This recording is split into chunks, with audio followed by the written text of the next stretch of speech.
Hello friends, in the series on the income tax cases, today we will discuss a very important case which is based on section 50C. Section 50C broadly talks about that if an assessee sells some property and shows his sale consideration less than the stamp duty valuation, then section 50C triggers and the assessing officer gets a right to value that property from the departmental valuation officer for calculating the fair market value, and he can take that value for the purposes of calculating the capital gain of the assessee if that value comes more than the sale consideration, but only up to the stamp duty valuation. In the present case, the issue was that if the sale consideration is equal to stamp duty valuation or more than that, so whether in that case also the assessing officer has a right to value the property as per the DVO report. This issue has been taken up by the Delhi ITAT D bench in the case of Akash Garg versus Deputy Commissioner of Income Tax International Taxation, and this case is reported in 108 ITR Tribunal short note 69, and the date of the judgment is 4th December 2023. The present case relates to the assessment year 18-19. The facts of the case are like this. In the present case, the assessee sold a property for a sale consideration of 70,30,000 and the stamp duty valuation of that property was also 70,30,000.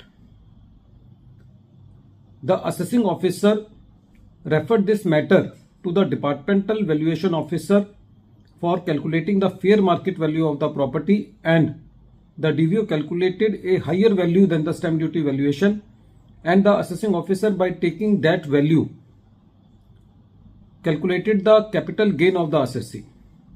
It was the submission of the assessee that as per section 50C subsection 1, the AO has the right to value to the DVO only in a case where the assessee shows his sale consideration less than the stamp duty valuation, or in other words, the AO do not have right to value the property as per DVO report if the sale consideration is equal to the stamp duty valuation or more than that, but the assessing officer calculated the capital gain as per the report of the DVO valuation.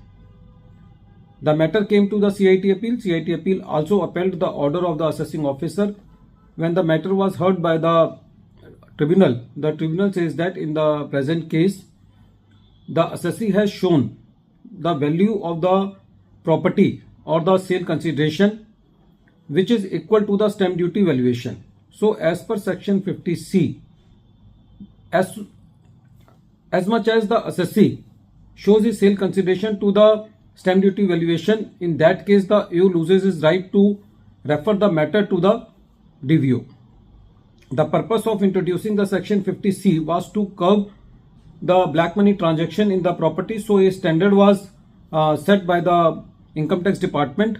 So if the assessee satisfies that standard, meaning thereby that if the sale consideration is shown equal to the stamp duty valuation, then in that case there will be no presumption that there will be some on account or on money transaction above that the sale consideration.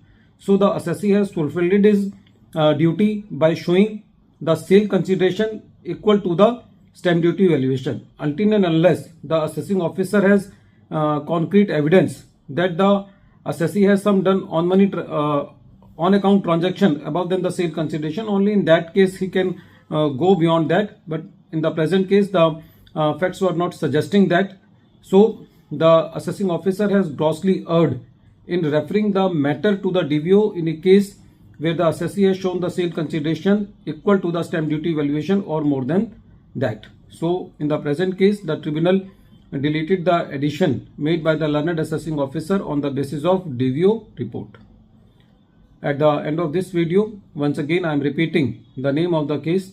The name of the case is Akash Garg versus Deputy Commissioner of Income Tax International Taxation, and this case is reported in 108 ITR Tribunal short note 69, and the matter has been decided by Delhi ITAT D bench and the matter is decided on 4th December 2023. Thank you, friends.